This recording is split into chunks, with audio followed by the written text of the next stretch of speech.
Hi friends, എല്ലാ കൂട്ടുകാർക്കും learning with a teacher എന്ന യൂട്യൂബ് ചാനലിലേക്ക് സ്വാഗതം. നമ്മൾ ഇന്ന് ഡിസ്കസ് ചെയ്യാൻ പോകുന്നത് ക്ലാസ് 7-ലെ സോഷ്യൽ സയൻസ് പാർട്ട് 1-ലെ സെക്കൻഡ് സെഷനാണ്. കേരളത്തിലെ കലാപങ്ങൾ, റെബലിയൻസ് ഇൻ കേരള. അപ്പോൾ നമ്മൾ ഇതുവരെ പറഞ്ഞത് first war of independence in India ആണ് പറഞ്ഞത്. ഇന്ത്യയിലെ ഇൻഡിപെൻഡൻസിൻ്റെ ഫസ്റ്റ് വാർ നടക്കുന്ന സമയത്ത് കേരളത്തിൽ എന്തെല്ലാമാണ് സംഭവിച്ചതെന്ന് നമുക്കിനി നോക്കാം. Pazhassi revolt was one of the major revolts of Kerala. ബ്രിട്ടീഷുകാർക്കെതിരെ കേരളത്തിൽ നടന്ന ഏറ്റവും പ്രധാന സമരങ്ങളിലൊന്നായിരുന്നു പഴശ്ശിരാജയുടെ റിവോൾട്ട്, പഴശ്ശി സമരങ്ങൾ. The British lifted Pazhassi Raja's right to collect taxes from Kottayam in north Malabar. അതായത് വടക്കേ മലബാറിലുള്ള കോട്ടയം മേഖലയിൽ നികുതി പിരിക്കാനുള്ള അവകാശം തടഞ്ഞതാണ് പഴശ്ശിരാജയെ യുദ്ധം ചെയ്യാൻ പ്രേരിപ്പിച്ചത്. This was the immediate cause for Pazhassi Raja's revolt. He led a guerrilla war against the British in the forest of Wayanad. അതിനു വേണ്ടിയിട്ട് ബ്രിട്ടീഷുകാരോട് യുദ്ധം ചെയ്യാൻ തയ്യാറെടുത്തു. അതിനുള്ള തയ്യാറെടുപ്പുകൾ നടത്തിയത് വയനാടൻ വനങ്ങൾ കേന്ദ്രീകരിച്ചാണ്. ബ്രിട്ടീഷുകാർക്കെതിരെ ഒളിപ്പോരാണ് പഴശ്ശിരാജ വയനാടൻ വനങ്ങളിൽ നടത്തിയത്. ഗൊറില്ല വാർ എന്നാണ് പറയുന്നത്. Thalakkal Chandu, Kaitheri Ambu, Edachena Kunkan and Athan Gurukkal were the prominent leaders who fought with Pazhassiraja in the revolt. അതായത് പഴശ്ശിരാജയോട് കൂടി നേതാക്കൾ ഉണ്ടായിരുന്നത് തലക്കൽ ചന്തു, കൈതേരി അമ്പു, എടച്ചേന കുങ്കൻ, അത്തൻ ഗുരുക്കൾ എന്നിവരുടെ നേതൃത്വത്തിലാണ് യുദ്ധം പഴശ്ശിരാജ നടത്തിയത്. The revolt ended with the death of Pazhassi Raja. പക്ഷേ ആ യുദ്ധം പഴശ്ശിരാജയുടെ മരണത്തോടു കൂടി അവസാനിച്ചു. The anti-British revolts in Travancore were led by Velu Thampi Dalawa.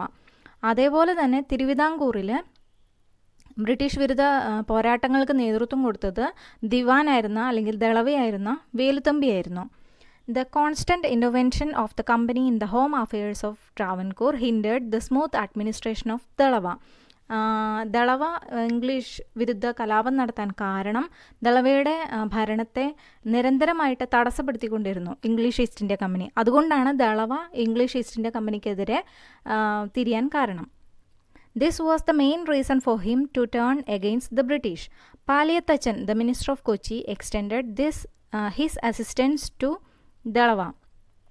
കൊച്ചിയിലെ പ്രധാനമന്ത്രിയായിരുന്നു പാലിയത്തച്ചൻ. അദ്ദേഹവും ദളവയെ സഹായിച്ചു. In the famous Kundra Proclamation of 1809, Dalava called upon the people to fight against the British. However, he was defeated by the British.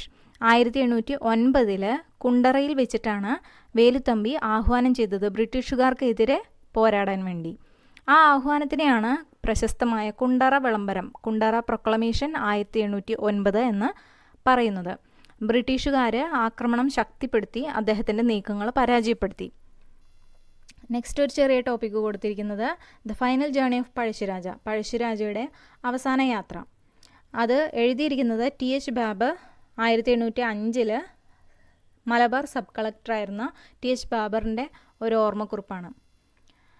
The Raja's body was taken and put in my palak, while the lady who was dreadfully reduced from sickness was put into Captain Clapham's. The following day, the Raja's body was dispatched under a strong escort to Mandwadi, and the Sheristadar sent with it with order to assemble all the Brahmins and to see that the customary honors were performed at his funeral. I was induced to this conduct from the consideration that although a rebel, he was one of the natural chieftains of the country and might be considered on that account rather as a fallen enemy. അതായത് പഴശ്ശിരാജയുടെ മൃതദേഹം TH Babur സഞ്ചരിച്ച പല്ലക്കിലേക്ക് മാറ്റി രാജാവിൻ്റെ പത്നിയെ വേറൊരു പല്ലക്കിൽ കയറ്റി അടുത്ത ദിവസം തന്നെ മൃതദേഹം ശക്തമായ പട്ടാള കാവലോടെ മാനന്തവാടി, വയനാട്ടിലുള്ള മാനന്തവാടിക്ക് അയച്ചു. മൃതശരീരത്തോടൊപ്പം അയച്ച ശിരസ്തദാർക്ക് എല്ലാ ബ്രാഹ്മണരെയും വിളിച്ചു വരുത്തി ശവസംസ്കാരം പാരമ്പര്യ വിധിപ്രകാരം നടത്തണമെന്ന് നിർദ്ദേശം നൽകിയിരുന്നു. ഇങ്ങനെ ഒരു ബഹുമതിക്ക് പഴശ്ശിരാജ അർഹനാണെന്ന് എനിക്ക് തോന്നി എന്നാണ് TH ബാബർ പറഞ്ഞു വയ്ക്കുന്നത്. Next, first war of independence in 1857. We have learned about the isolated resistance that occurred in different parts of the country. The army of East India Company suppressed them. നമ്മളിപ്പോൾ കേരളത്തിലെ ഒരു കലാപം കണ്ടു. അതേപോലെ ഇന്ത്യയിലെ വിവിധ വിഭാഗങ്ങൾ നടത്തിയ ഒറ്റപ്പെട്ട ചെറുത്തുനിൽപ്പുകൾ ഈ കമ്പനി പട്ടാളം എല്ലാം അടിച്ചമർത്തി. By 1857, even people who were loyal to the company turned against them. 1857 കമ്പനിയോട് കൂറു പുലർത്തിയിരുന്ന ചില വിഭാഗക്കാരുണ്ട്. അവർ പോലും കമ്പനിക്കെതിരെ തിരിയാൻ തുടങ്ങി.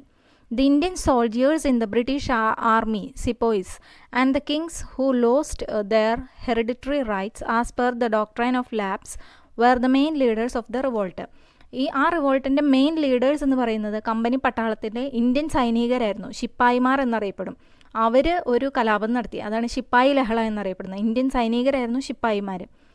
പിന്നെ ദത്തവകാശ നിരോധന നിയമം, അത് ഇന്ത്യയിലെ നാട്ടുരാജാക്കന്മാർക്ക് വേണ്ടി കൊണ്ടുവന്നൊരു നിയമമാണ് ഡോക്ട്രൈൻ ഓഫ് ലാപ്സ്. അതായത് നാട്ടുരാജാക്കന്മാർക്ക് ആരെയെങ്കിലും ദത്തെടുത്ത് അവരുടെ നാട്ടുരാജ്യം സംരക്ഷിക്കാനുള്ള അധികാരമുണ്ടായിരുന്നു. ആ അധികാരം ബ്രിട്ടീഷുകാർ വന്നതോടുകൂടി ആ അധികാരം നിരോധിച്ചു. ദത്തവകാശ നിരോധന നിയമം കൊണ്ടുവന്നു. അപ്പോൾ അധികാരം നഷ്ടപ്പെടുമെന്ന് ഉറപ്പായ നാട്ടുരാജാക്കന്മാരും ശിപ്പായിമാരുമായിരുന്നു 1857 കമ്പനിക്കെതിരെ തിരിഞ്ഞ കലാപങ്ങൾക്ക് നേതൃത്വം കൊടുത്തത്. ശിപ്പായിമാരുടെ ജീവിതം പരമദയനീയമായിരുന്നു.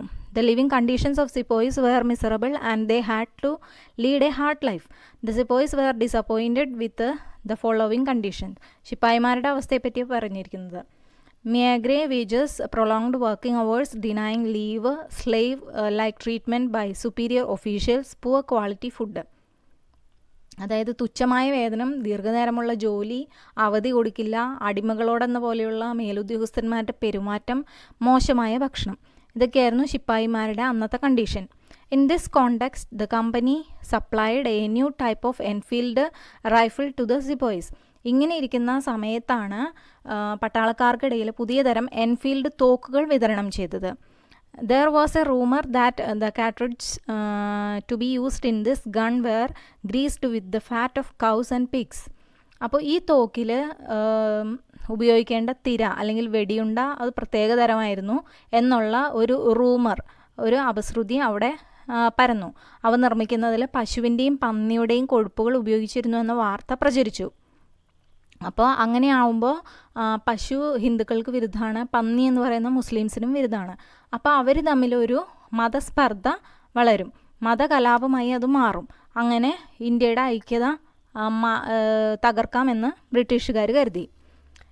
Another rumor was that the bread supplied to the sepoys was made from wheat flour mixed with bone powder.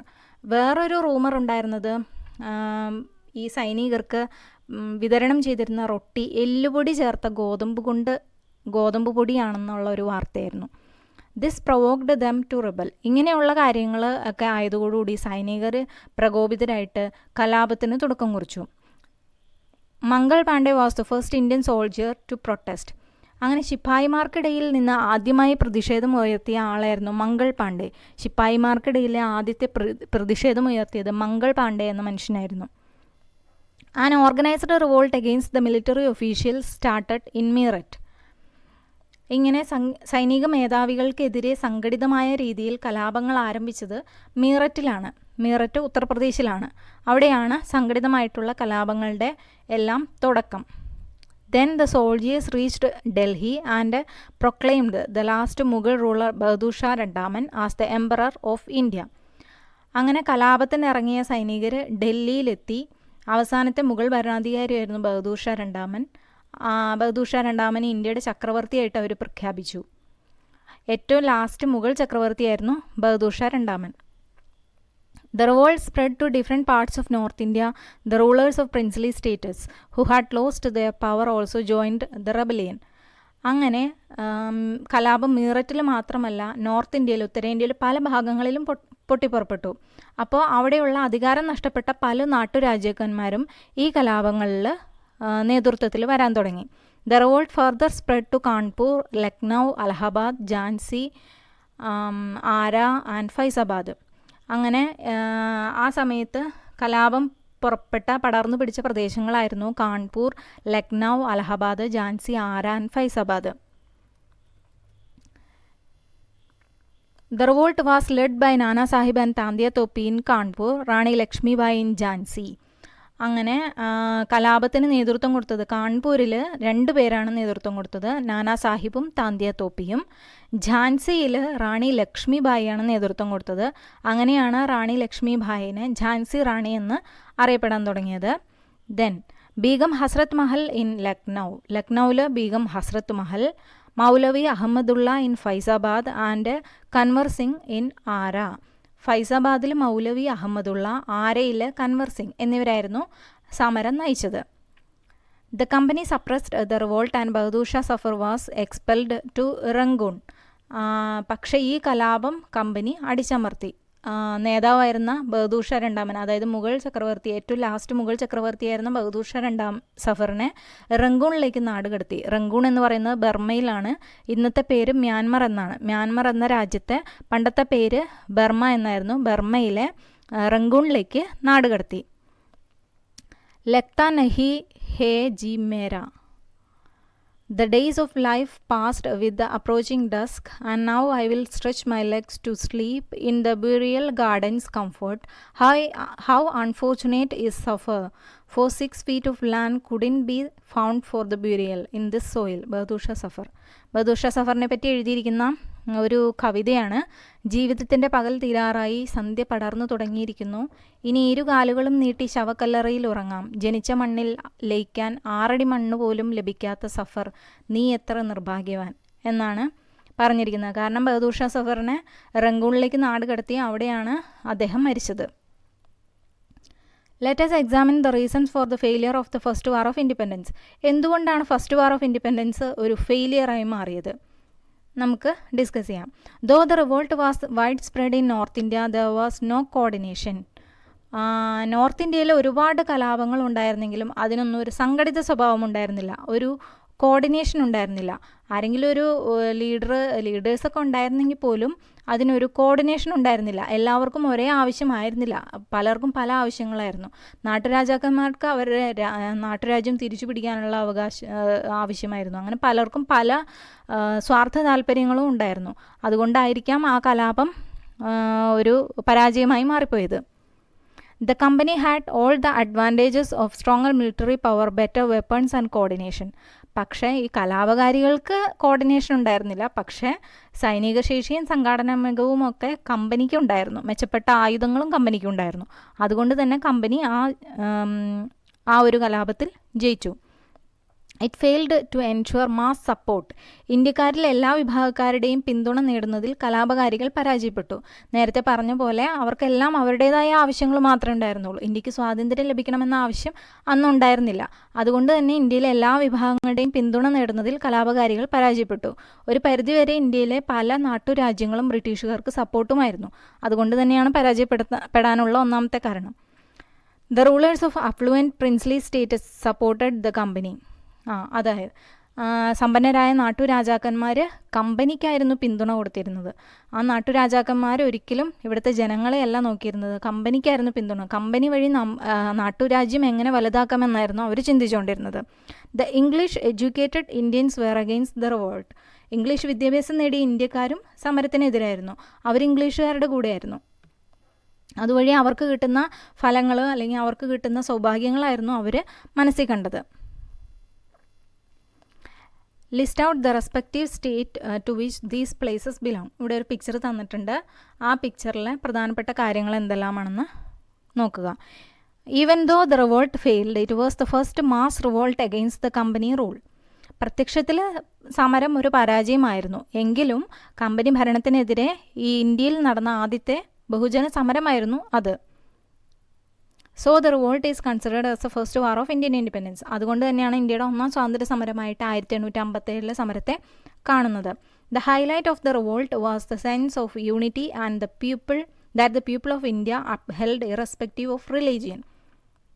കലാപത്തിൻ്റെ ഏറ്റവും വലിയ ശക്തി എന്ന് പറയുന്നത് മതം നോക്കാതെ ഇന്ത്യൻ ജനത ഉയർത്തിയ ഐക്യബോധമായിരുന്നു. മതത്തിന് അതീതമായിട്ട് ഇന്ത്യൻ ജനത പ്രവർത്തിച്ചു.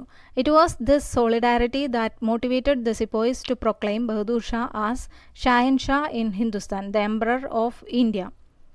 അതുകൊണ്ടാണ് ആ മതത്തിന് അതീതമായ ഇന്ത്യൻ ജനത അന്ന് പ്രവർത്തിച്ചതുകൊണ്ടാണ് ബഹദൂർ ഷായെ ഷാഹിൻ ഷാ ഹിന്ദുസ്ഥാൻ ഇന്ത്യയുടെ ചക്രവർത്തിയായിട്ട് പ്രഖ്യാപിക്കാൻ ശിപ്പായിമാർ അല്ലെങ്കിൽ സൈനികർ മുന്നിട്ടിറങ്ങിയത്.